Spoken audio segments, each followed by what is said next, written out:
अता फरमाता है। पास दुआ में ये कह रहे थे और मुझे अच्छा लगा। और बाइबल मुकद्दस में लिखा हुआ है कि वक्त और बेवक्त मुस्तइद रह, कलाम की मुनादी कर। सो खुदा ने मुझे इस आईडी पर हर जुमेरात को ये बोझ शेयर करने का मौका दिया। सो मैं इस बात के लिए अपने खुदा का शुक्रगुजार हूँ। और फिर ये भी लिखा, ब्लेस का मुकाबला करो तो वो तुमसे भाग जाएगा। सो हमने उसको, मेरे यस्सु ने उसको भगा दिया हुआ है, ये बात अब जान ले। अब वो आगे आगे है, हम उसके पीछे पीछे हैं। और उसको कोई रास्ता दिखाई नहीं देता, लेकिन बाज दफा हम जब कमजोर पड़ जाते हैं तो फिर हमें कोई रास्ता दिखाई नहीं देता और वो हमारे पीछे होता है। सो ये वो जंग है जिसकी फतह यीशु ने हमारे नाम कर दी हुई है। सो उसका मुकाबला जारी रखें और यीशु जो हमारा फातेह है, हमें उसी के साथ और उसी के लिए खड़े होना है। आमीन। आइए दुआ करें और फिर आगे बढ़े। बहुत दुआएं की आपने, लेकिन आइए छोटी सी दुआ मैं अपने आप के लिए और आप सबके लिए करूं। मेरे पाप में फिर से तेरे हुज़ूर मौजूद हूं कि तूने मुझे अपने नाम के लिए इस्तेमाल करने का वसीला बनाया है, तूने मुझे चुन लिया है। मैं तेरा शुक्रगुजार हूँ। अब जब मैं बोलता हूँ तो तू मुझे अपनी रहनुमाई देना, लफ्ज़ों की तरतीब देना, हिकमत अता फरमाना, ताकि मैं तेरी कुर्बत में रहता हुआ आगे बढ़ूँ। सुनने वाले कान और कबूल करने वाला हम सबको ज़हन अता फरमाए रख, यीशु के नाम से, आमीन। हम में से हर एक इस महीने की मुनासबत से जब इर्द-गिर्द के माहौल को देखता है, सो हमें ये बात समझ आती है कि यीशु मसीह की पैदाइश की खुशियाँ और तैयारियाँ जारी हैं। और इसको हम बड़ा दिन भी कहते हैं, क्रिसमस भी कहते हैं, ईद पैदाइशुल मसीह भी, ये एक नया लफ्ज़ या ईद के नाम से इंट्रोड्यूस करवाया गया है, ईद पैदाइशुल मसीह। और फिर जब हम ईद क़यामतुल मसीह मनाते हैं तो इसे किसी ने ईद पैदाइशुल मसीह के नाम से भी मंसूब किया, तो अच्छा है, मुझे अच्छा लगा। सो हम ये मना रहे हैं और हमारी सरगर्मियाँ जो हैं वो भी बाकी दिनों से और बाकी महीनों से मुख्तलिफ हैं। और मैं जब काम करता हूँ शहर में, इर्द-गिर्द हम घूमते हैं, आप भी तो देखते हैं हम कि लोगों ने अपने घरों को सजा रखा है। फेसबुक पे अगर आप जाएँ तो वहाँ ये भी आपको देखने को मिलेगा, जहाँ लिखा हुआ है कि इस दफ़ा क्रिसमस ट्री सजाने की बजाय किसी गरीब के बच्चे को सजा दीजिए। अब मैं जब इस पे गौर कर रहा था, क्रिसमस ट्री जब हम सजाते हैं, तो उसको हम डेकोरेट करते हैं, लाइट्स लगाते हैं, तो थोड़ी देर में ये शरारत सी मेरे ज़हन में है, तो क्या फिर क्रिसमस की जगह बच्चे को खड़ा करके, गरीब के बच्चे को, उसके ऊपर लाइट्स लगाई जाएँ? इसका मतलब ये नहीं है। इसका मतलब ये है कि आप उसकी खुशी का बायस बने, क्योंकि आपको पता है कि बच्चे ईदों पे, ख़ास त्योहारों पे नए कपड़े पहनना पसंद करते हैं, नई जूती पहनना पसंद करते हैं। खाने का उनको इतना नहीं शौक होता, लेकिन कपड़े पहनने का, फिर जब वो जहाँ मेला सजा होता है, गेम्स होती हैं, झूले होते हैं, वहाँ जाना पसंद करते हैं और झूले लेना पसंद करते हैं। तो उसके पीछे कहानी यही थी कि आप एक-दूसरे का ख़्याल रखें, और ख़ुसूसन वो जो इस्तेदाद जिनकी नहीं है खरीद पाने की, कपड़ों के लिहाज से खुशियाँ, खिलौनों के लिहाज से खुशियाँ, वो आप उनकी मदद करें, तो ये भी एक है। और जब पिछले दफ़े मैंने बात की थी तो तोहफ़े की बात की थी जो मजूसी लेकर आए थे, सो ये है। पंजाबी में असी इसको कहते, हम इसको कहते हैं वड्डा दिन आया जी साडा, और मनाते हैं लोग। और जब आप जाते हैं गाँव में, जो जो जो पूरे-पूरे गाँव मसीही गाँव हैं, पाकिस्तान में बहुत सारे ऐसे गाँव हैं जहाँ सिर्फ़ मसीही लोग रहते हैं, लेकिन अब तो क्या लफ़्ज़ इस्तेमाल करूँ कि उन मसीही गाँव में गैर मसीहियों के रहने का इंतज़ाम भी कर दिया गया है। हत्ता कि जो हमारे मसीही ज़मीनदार लोग थे, उन्होंने अपनी ज़मीन गैर मसीहियों को बेच दी हुई है। और जब आप किसी को अपनी ज़मीन बेचते हैं, तो जो गाँव आबाद होते हैं ना मसीहियों के, वो उस ज़मीन की बुनियाद पे आबाद होते हैं। तो फिर जब वो ज़मीन आपके गाँव की खरीद लेंगे, तो फिर उनका हक बन जाएगा कि वो आपके गाँव में जगह खरीद कर रहें भी। और जब वो आपके गाँव में रहेंगे, तो फिर वहाँ वो अपनी इबादत गाहों का मुतालबा भी करेंगे। और बहुत सारे मसीही गाँव में गैर मसीहियों की इबादत गाहें तामीर हो गई हैं। ये आपको पता होना चाहिए। सो लोग जाते हैं अपने-अपने गाँव में, रौनकें होती हैं। और फिर इस मौका पर गेम्स भी होती हैं, फुटबॉल्स के मैच होते हैं, कबड्डी के मैच होते हैं, सर्दी होती है लेकिन लोग खेलते हैं, हॉकी के, क्रिकेट के, तो हर कोई अपने लिहाज से उसको मना रहा होता है। और पंजाबी के तनाज़ुर में वड्डा दिन, साडा वड्डा दिन है अज जी। और ये वाक़ई बड़ा दिन है। तो इस तनाज़ुर में छोटी-सी बात करूँगा। मैं जब गीत सुन रहा था, तो ये जो शबाना सादिक की आईडी से गीत गाया जा रहा था, बड़ी अच्छी आवाज़ थी, कोई बहन-बेटी गीत गा रही थी। सो अच्छा लगा उनकी आवाज़। और अभी जो पादरी साहब, लगता है मुझे आपने अनिल कांत की बेटियों को इनवाइट किया हुआ था कि वो गीत गाएँ, जो आपका भी पसंदीदा है। तो ऐसे लग रहा था जैसे डॉक्टर वो ही गा रही हैं। वो डॉक्टर इरफान की बेटियां थी। हाँ, तो ऐसे लग रहा था जैसे वो ही गा रही हैं। तो खुदा ने हमें अच्छी आवाज़ भी दी है, सो इस बात के लिए भी हम खुदावंद के शुक्रगुज़ार हैं। सो वड्डा दिन क्या है? क्यों हम इसे वड्डा दिन कहते हैं? बड़ा दिन, सिस्टर प्रेमा वानी, बिग डे, बड़ा दिन। आपको पंजाबी नहीं समझ आती है कि थोड़ी-थोड़ी तो आप आ ही जानी चाहिए। पंजाबियों के दरमियान में आप इबादत करते हो, सारे पंजाबी होंगे ना, तो थोड़ी-थोड़ी पंजाबी भी सीखो भैन प्रेमा, ये बड़ा ज़रूरी है। ते वड्डा दिन जी मीन्स पास बिग। हाँ, तो वो जो आपने वो बता रही थी ना कि मैंने फ़िल्में उर्दू की देख के तो ये सीखी है, तो पंजाबी की फ़िल्में देखना शुरू कर दें, फिर पंजाबी भी आ जाएगी। फिर हमारे लिए मुश्किल नहीं होगा पंजाबी बोलना। तो मैं बाद दफ़ा झिझक जाता हूँ पंजाबी बोलने में, क्योंकि आप होती हैं हमारे साथ। तो मैं आपसे रिक्वेस्ट करूँगा कि ये भी सीखें अब, ठीक है? सिंधी में पास्टर जी कहते हैं वडोनी, वडो ॾियो सो अब सिमिलर टू और पंजाबी। यस, और सिंधी में कहते हैं वडो ॾियो, हैं? तो ये सारी बातें, क्यों वड्डा दिन कहते हैं इसको? क्या वजह क्या है इसकी? मतलब इसके तो मैंने बड़ी पहले एक मैंने पैगाम पढ़ा था। तो क्यों कहते हैं वड्डा दिन इसको आप? क्या ये वाक़ई वड्डा दिन होता है? ये वड्डा दिन तो नहीं होता।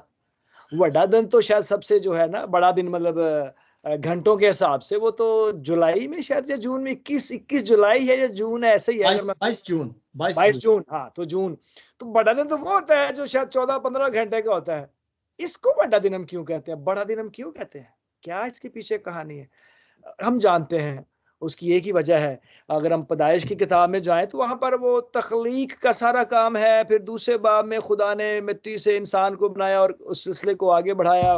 फिर खुदा ने वहाँ आदम और हवा को हुक्म दिया, और तीसरे बाब में आके नाफरमानी का सिलसिला बना और सारा खेल उलट हो गया। लेकिन खुदा ने इसका मतलब ये नहीं कि उस सोच को जिसके तहत खुदा ने इसको बनाया था वो खत्म होगी, बल्कि खुदा ने एक वादा दिया जो पाया जाता है पैदाइश की किताब उसका 3रा बाब और उसकी 15वीं आयत में, जिसको आप जानते हैं। और ये पहली आयत है बाइबल मुकद्दस में जो नजात का पैगाम देती है।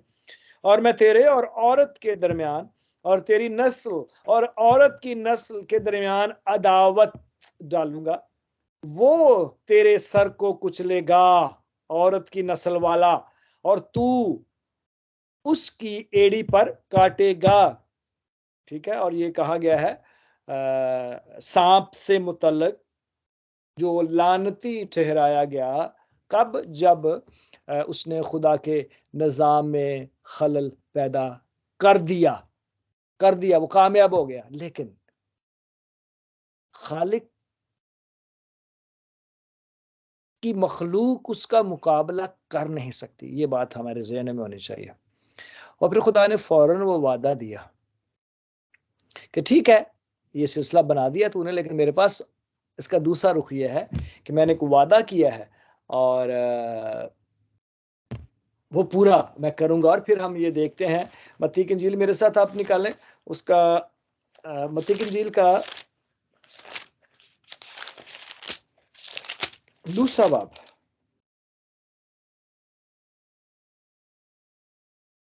बल्कि पहला बाब, उसकी 18वीं आयत। अब यीशु मसीह की पैदाइश इस तरह हुई कि जब उसकी मां मरियम की मंगनी यूसुफ के साथ हो गई तो उनके इकट्ठे होने से पहले वो रूल कुद्स की कुदरत से हामला पाई गई। रूल कुद्स की कुदरत से हामला पाई गई। बस उसके शोहर यूसुफ ने जो रास्तबाज था और उसे बदनाम करना नहीं चाहता था, उसे चुपके से छोड़ देने का इरादा किया। वो इन बातों को सोच ही रहा था, छोड़ देने की बातों को सोच ही रहा था कि खुदावंद के फरिश्ता ने उसे ख्वाब में दिखाई देकर कहा कि आए यूसुफ इब्ने दाऊद, अपनी बीवी मरियम को अपने यहाँ ले आने से न डर, क्योंकि जो उसके पेट में है वो रूल कुद्स की कुदरत से है। उसके बेटा होगा और तू उसका नाम यस्सु रखना, क्योंकि वही अपने लोगों को उनके गुनाहों से नजात देगा।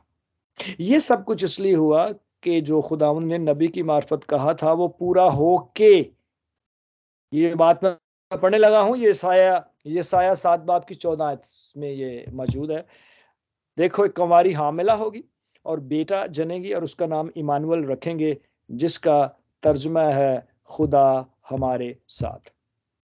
बस यूसुफ ने नींद से जागकर वैसा ही किया जैसा खुदावंद के फरिश्ता ने उसे हुक्म दिया था, और अपनी बीवी को अपने यहाँ ले आया और उसको ना जाना जब तक उसके बेटा ना हुआ, और उसका नाम यस्सु रखा। आमीन।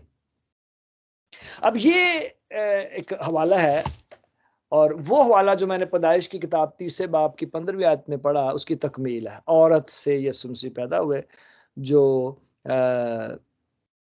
एक एक ऐसा वाकया है, एक ऐसा अमल है जो दुनिया के किसी और इंसान की पैदाइश में नहीं मिलता। हमें कोई भी शख्स सिर्फ और सिर्फ औरत से पैदा नहीं होता, वो मर्द और औरत के मिलाप से ही पैदा होता है। यही खुदा का निज़ाम है। लेकिन यहाँ मुख्तलिफ फ़र्क है। क्यों? अब यहाँ अगर हम पढ़ें तो यहाँ लिखा है उसका नाम यस्सु रखना, क्योंकि वही अपने लोगों को उनके गुनाहों से नजात देगा। नजात की ज़रूरत पेश इसलिए आई कि खुदा के मंसूबे को गदला कर दिया गया, उसमें खलल पैदा कर दिया गया। फिर नजात की ज़रूरत खुदा को पता था, तो खुदा ने उसको मुकम्मल करने का एक वादा दिया। और फिर जब हम बनी इस्राइल के दौर में जाते हैं, पुराने अहदनामा के दौर में जाते हैं, तो वहाँ देखते हैं कि वहाँ भी ये मखलसी का सिलसिला जो था वो कुर्बानियों के ज़रिया से जारी रहा, और लोग ये कुर्बानियाँ देकर आज़ादी पाते थे और अपने गुनाहों से मखलसी पाते थे। तो ये खुदा ने एक सिलसिला मुकम्मल किया नजात देने का। और ये यस्सु की पैदाइश जब हुई तो फिर हम खुश इसलिए होते हैं कि खुदा की नजात का मंसूबा मुकम्मल करने वाला पैदा हुआ। अब कब पैदा हुआ, ये एक अलहदा बहस है तारीख की। इसमें हम नहीं जाते और जाना भी नहीं चाहिए। ठीक है, को 25 दिसंबर को मनाते हैं, कोई शायद मार्च में मनाते हैं, कोई नवंबर में मनाते होंगे, अब मुझे नहीं पता। क्योंकि अब जितनी जितनी जितनी कलीसियाएं बनती जा रही हैं, जितनी जितनी तहकीक होती जा रही है, हर कोई अपने अपने सोच के मुताबिक आगे बढ़ रहा है। कुछ भी है, लेकिन जो बात हकीकत है वो ये कि यीशु मसीह बैत लहम की चरनी में पैदा हुए। बैतल हम लफ्ज नहीं है, मैंने पिछली दफा भी कोशिश कर रहा था कि आपको बताऊं मैं। सो लफ्ज है बैत लहम, बैतल हम लफ्ज गलत है ये, ठीक है। सो उसकी चरनी में पैदा हुए, और ये निजात का सिलसिला जिसका खुदा ने वादा किया था उसको मुकम्मल करने वाला पैदा हुआ। और फिर हम उसकी पैदाइश की मुनासबत से ये दिन मनाते हैं, और ये बड़ा दिन है क्योंकि इंसान कि गुनाहों का कफारा देने वाला इंसान पैदा हुआ, जिसका खुदा ने वादा किया था, और वो औरत सिर्फ औरत के बतन से पैदा हुआ, लेकिन उसकी जो हमल का जो सिलसिला था वो हवाले में बता दिया गया कि वो खुदा के रूह कुद्स से पैदा हुआ। अब ये इस पे लोग तनकीद भी करते हैं कि ये क्या है, कैसे हो सकता है ऐसा, कैसे खुदा का बेटा हो सकता है, ये हमें पता है। लेकिन आपको पता है, मैं आज सुबह जब अपना काम कर रहा था तो मैंने 2 एक्सीडेंट्स देखे। और जब एक्सीडेंट होते हैं तो फिर गाड़ियां आ जाती हैं पुलिस की भी, और एम्बुलेंसेस भी आ जाती हैं, और फायर ब्रिगेड की गाड़ियां भी आ जाती हैं, और ये सिलसिला। और आपको पता है कि जब हम रोड्स पे गाड़ियां चलाते हैं तो असूल ये है कि 3 लाइट्स होती हैं, सुर्ख होती है, सब्ज होती है, और कौन सी होती है, एक और कलर होता है, उसको नारंगी कलर कहते हैं, जो भी है। सो जब आप रोड पे जा रहे हैं तो जब लाइट लाल है तो आपको रुक जाना है, और जब लाल और सब्ज के दरमियान में जो रंग, जिस रंग की लाइट है, जब वो आती है तो इसका मतलब है या तो आप रुक जाएं या तो आप फिर चले जाएं। थोड़ा सा गैप आपको मिलता है, ये असूल है ड्राइविंग का। या तो आप रुक जाएं, अगर आप रुक सकते हैं, अगर आप बिल्कुल करीब आगे हैं गुजरने वाली लाइन के, तो आप पार कर जाएं, ठीक है। लेकिन जब सब्ज है तो आपको फिर गुजरते ही रहना है। लेकिन जब आप देखते हैं एम्बुलेंस को या पुलिस की गाड़ी को जिसकी लाइट्स जल रही होती हैं, वो इस कानून से, इस असूल से मुबर्रा होते हैं, वो नहीं रुकते। हाँ, रुकते, थोड़ा सा जरूर रुकते हैं ताकि वो भी अलर्ट रहें, कहीं कोई खबती ड्राइवर तो नहीं इधर उधर से आ रहा।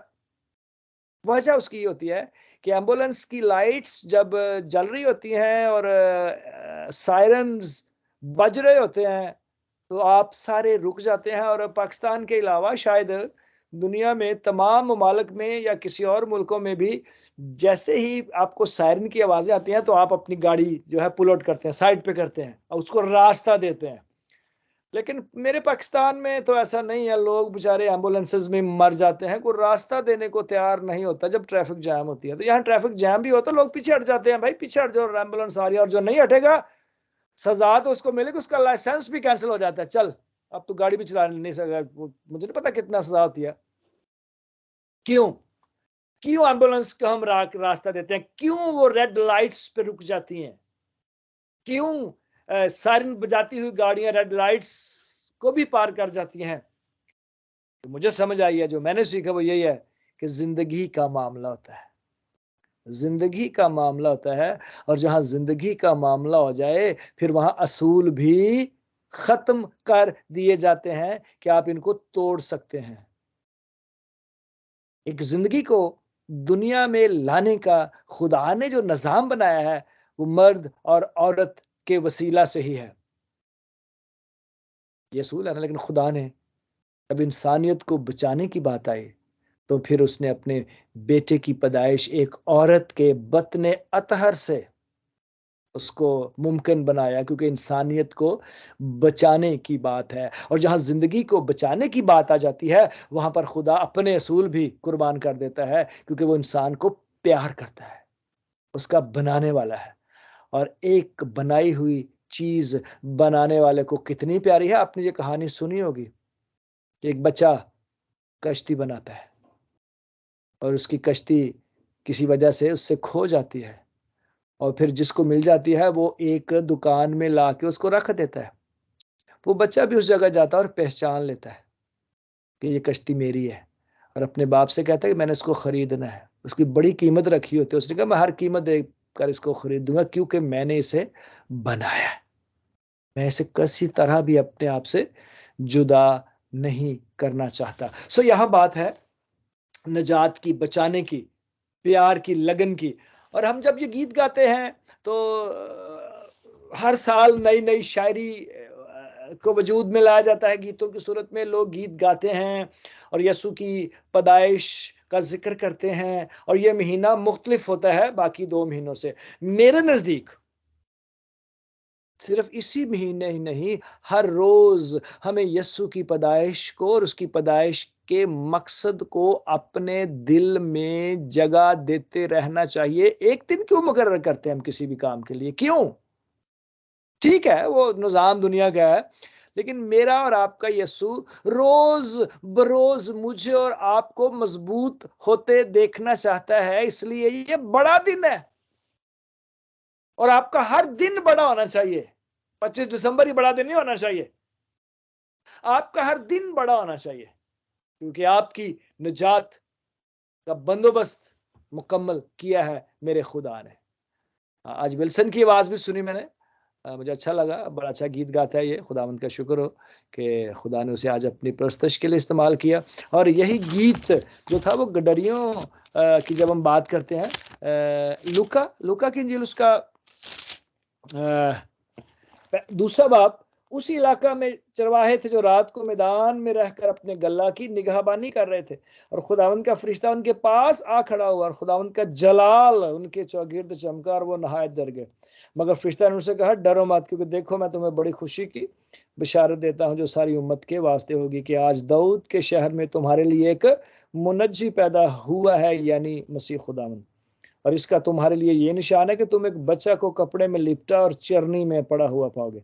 और यकायक उस फरिश्ता के साथ आसमानी लश्कर की एक गिरोह खुदा की हमद करती और ये कहती हुई ज़ाहिर हुई कि आल में बाला पर खुदा की तमजीद हो, और जमीन पर उन आदमियों में जिनसे वो राजी है सुलह।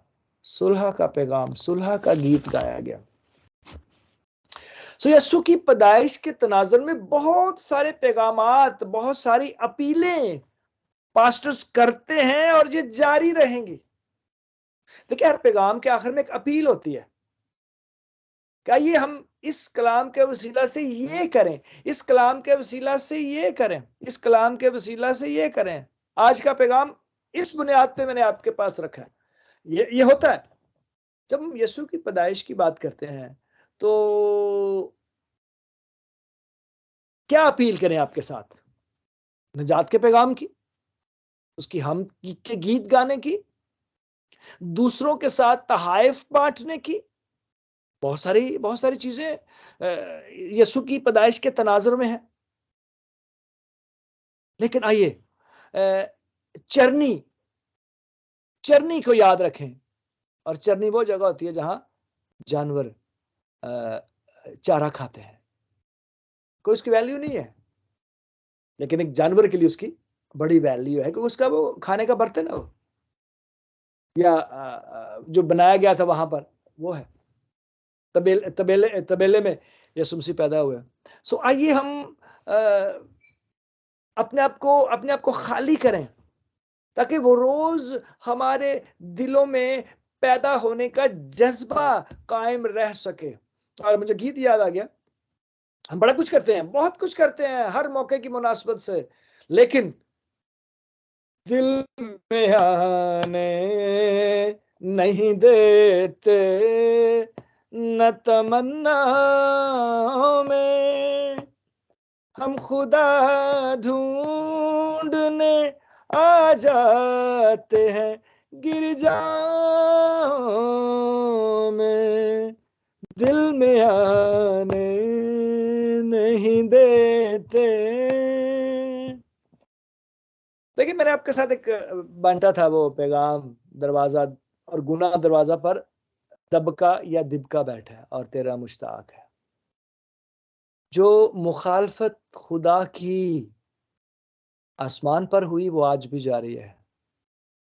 वो हमारे दिल के दरवाजों को खुले देखना चाहता है, लेकिन उसका मुखालफ उसे बंद यीशु के लिए देखना चाहता है, और वो किसी हद तक कामयाब भी है, क्योंकि हम ऐसी रंगीन दुनिया में रहते हैं जहां कदम कदम पे वाकया ही रंगीनियां है। और बाज़ दफ़ा हम उन रंगीनियों की तरफ मुतवज्जे ना भी होना चाहें, तो वो रंगीनियां इतनी दिलरुबा, दिलकश होती हैं कि हम हिल के रह जाते हैं। लेकिन ये बड़ा दिन जो इस साल हम मनाते हैं, आइए निजात देने वाले यीशु को अपने दिल में आने दें, दिल में आने दें, क्योंकि उसने कहा मैं दरवाजा पर खड़ा हुआ खटखटाता हूँ। और भी कई मुनासबत से हम इसको बड़ा दिन कह सकते हैं, लेकिन आइए इस पैगाम को अपने अज़हान में और अपने कल्ब में जगह दें, ताकि वो जब आए तो हमारे दिल को रूहानी जज्बे से आरास्ता पाए, किसी और चीज़ों से आरास्ता ना पाए। क्योंकि अगर आप किसी के घर में जाएं और उत्थे लोकी लोकी होना रश होए तो कहना यार अंदर की जाना, अंदर तो रश ही लगा पिया है।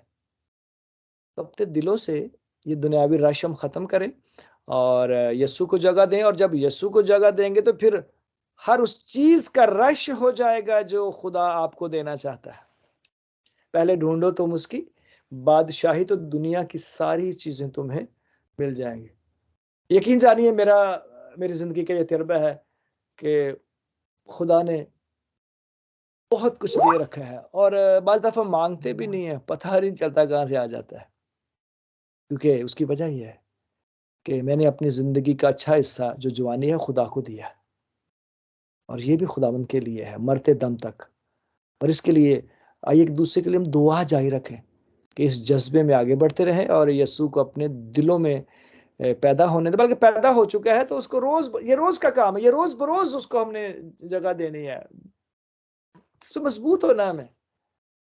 मुश्किल है, मुझे पता है मुश्किल है, और बस जब हम ऑनलाइन होते हैं, पादरी साहब बोल रहे होते हैं और हम अपने काम कर रहे होते हैं। क्यों? क्या वो काम जरूरी है? मुझे नहीं पता, लेकिन मैं भी ऐसा करता हूँ बाज़ दफ़ा, इसलिए मैं ये कह रहा हूँ। इसको काबू में करना चाहिए। कुछ क्या, कितना वक़्त होगा? 1 घंटा, 1.5 घंटा होता है, 24 घंटों में। अपना ज़ाती भी देते होंगे आप। सो आइए इस बड़े दिन को मनाएँ। इसको वाक़या ही बड़ा बनाएँ, क्योंकि निजात देने वाला यीशु पैदा हुआ। निजात, यीशु, उसका नाम यीशु रखना। और पादरी साहब और आप जितने बहन-भाई हैं, हमने यही सोचा था बचपन में कि यीशु नाम ऐसा नाम है जो कोई रख नहीं सकता। लेकिन मैं जब यहाँ अमेरिका हूँ तो यहाँ मैंने लोगों के नाम जीसस भी देखे हैं। देखे रिकॉर्ड में है, जीसस भी नाम लोगों ने रखा हुआ, पता नहीं। तो ये तो कहानी खत्म हो गई कि जीसस नाम आप ऐसा नाम है जो दुनिया से अलग है, कोई रख नहीं सकता, तो लोगों ने रख लिया। मैंने पढ़ा अपनी आंखों से, उसको रिकॉर्ड में आई है। लेकिन आइए हम इस बात को जाने, वो पैदा हुआ निजात का मंसूबा मुकम्मल करने वाला। सो खुदावंद आप सबको बड़ी बरकत दे और खुदा से वफादार रहिए, मनाइए खुशियाँ, गाइए गीत, बढ़ाइए अखराजात, दीजिए तोहफे तहाइफ, लीजिए तोहफे तहाइफ। लेकिन ज़हन में रखिए कि कोई है जो हमारी तरफ से भी तोहफा चाहता है। क्या देना आपने? सोचिए। पादरी साहब से मेरी बात हुई थी कि आखिरी दुआ रबानी और कलमात बरक़ात से रुखसत हम होंगे। सो आइए आंखें बंद करें, सरों को झुकाएं और दुआ करें, फिर दुआ रबानी और कलमात बरक़ात। मेरे प्यारे आसमानी खुदा, मैं तेरा ममनून और मशकूर हूँ कि तू अपने बच्चों को इस्तेमाल करता है ताकि वो तेरा प्यार जिसका उन्हें तजर्बा होता है उसको दूसरों के साथ बांटे। और तेरे सारे प्यार के लिए तेरे शुक्रगुजार हैं, तेरे बेटे यीशु के लिए, उन वादों के लिए, उन पेशन गोइयों के लिए जो तेरे कलाम में मौजूद है, उनकी तकमील भी मौजूद है। हम तेरे शुक्रगुजार हैं। आज इस इबादत में जिन तेरे बच्चों ने परस्तश की है, दुआएं की हैं, अपनी दरखास्तें तेरे आगे रखी हैं, तेरा शुक्र करता हूं कि तूने उनको सुना है। हम इस काबिल हैं कि तेरे हुजूर मौजूद है, तूने हमें कबूल कर लिया है, ये मेरा ईमान है। जो दरखास्तें हमने तेरे आगे रखी हैं, तो अपने ठहराए हुए वक्त पर उन्हें जवाब देना है। तब पूरी दुनिया में तेरे पैदा होने की खुशियां मनाई जाती हैं, प्रोग्राम्स किए जाते हैं, एक दूसरे का ख्याल रखा जाता है। तू हमें तौफीक दे कि हम सबसे पहले तेरा ख्याल इस तरह से रखें कि हर रोज तेरे लिए वक्फ होते रहें और तेरी बरकत हासिल करते रहें मेरे यीशु।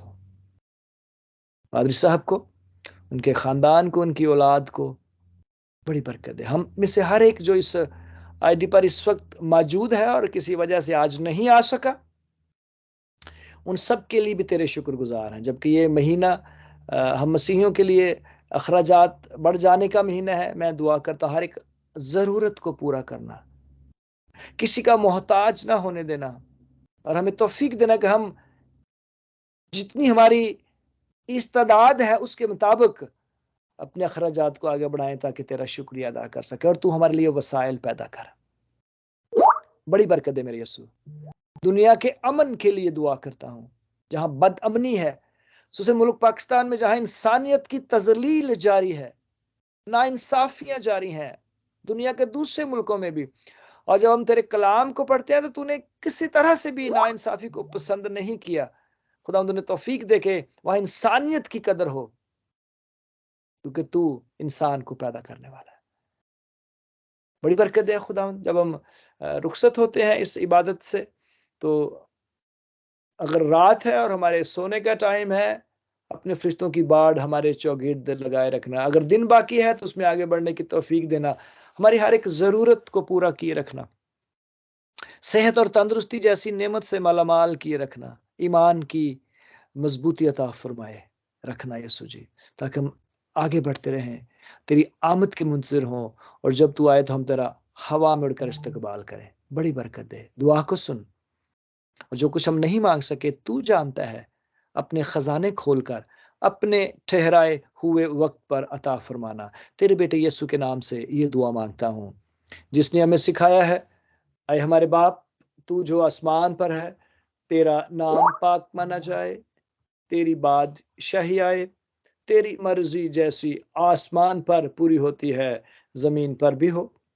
हमारी रोज की रोटी आज हमें बख्श दे, और जिस तरह हम अपने कर्जदारों को मुआफ करते हैं, तू हमारे कर्ज हमें मुआफ कर, और हमें आजमाइश में न ला, बल्कि बुराई से बचा, क्योंकि बादशाही और कुदरत और जलाल हमेशा तेरे ही हैं। आमीन। अब हमारे खुदावंद यीशु मसीह का फजल, खुदा बाप की मोहब्बत, पाक रूह की रफाकत और शराकत अब से लेकर अब तक हमारे घरानों पर, हमारी कलीसियाओं पर, हमारे मुल्कों पर और दुनिया के अमन पर कसरत के साथ होती रहे। आमीन आमीन। खुदावंद आप सबके साथ हो और सबकी सलामती हो। आमीन आमीन। बहुत बहुत शुक्रिया भाई साहब, खुदावंद आपको